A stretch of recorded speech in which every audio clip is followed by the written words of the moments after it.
Native Instruments Audio 6 Mark II Mini Review. This isn't exactly a review of the Audio 6. There's going to be no graphs or charts for latency or any of that jazz because I find that boring and audio interfaces are boring, and this video is probably going to be boring. But it's just going to highlight a few reasons why I chose this audio interface over a few others out there, and it might help you make your mind up if you're looking for an audio interface. So it cost £180. It was sent next day delivery. Apparently it's extremely urgent. I get the interface, and this is what you get for your money. It's a small black box, and inside it there is the audio interface, which itself is a small black box, and then a USB cable and a little envelope. If you don't want to know what's inside the little black envelope, stop listening now. It's just some download codes and safety instructions. And resume listening. It's also USB powered, so there's no messing around with any extra power cables or anything like that, which is a big help. It has 2 headphone jacks on the front, which is perfect if you're playing together with other people. You can just both stick your headphones in and monitor what's going on with separate volumes for each. I know I play together with other people, bassists, guitarists, and to be able to put your own headphones in and monitor it is going to be a big help.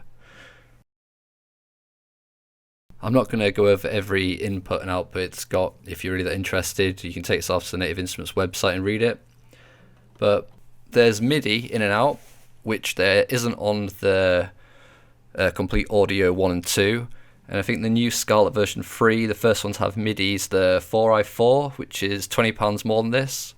So MIDI in and out's a good bonus. It also has a Kensington lock socket hole. If you use Kensington locks, I've never known anyone to use them, but it's there. It's nice that you can see the levels on top, represented by these 5 dots that light up. And there's a massive volume knob on top for easy adjustments. Something which isn't very important in its functionality. It looks quite smart. It's pretty small and compact, so it's not going to take up much space. Most of the other stuff I've got is black, so it looks quite good in that sense that it's not a big red brick.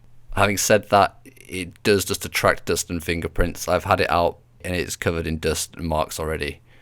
But if that's a deal breaker for you in an audio interface, I think there's something wrong with you.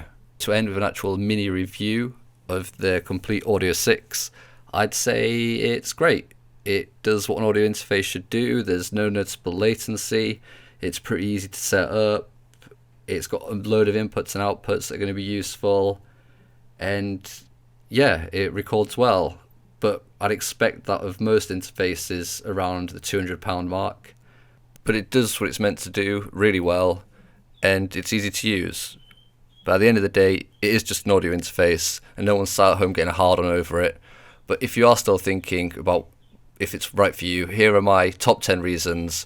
Set to some stupid music. Big volume knob. Compact size. Style. Included software.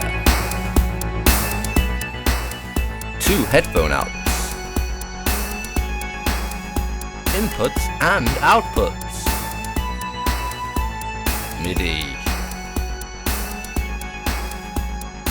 Sound quality. Latency Fancy black envelope. Hopefully this has given you some insight into the Komplete Audio 6 Mark II. It may not have done. But yeah, it's only an audio interface, nothing to get too excited about. So if you like the video, like it, subscribe, all that YouTube bollocks. If not, just don't bother. Well done for making it all the way to the end.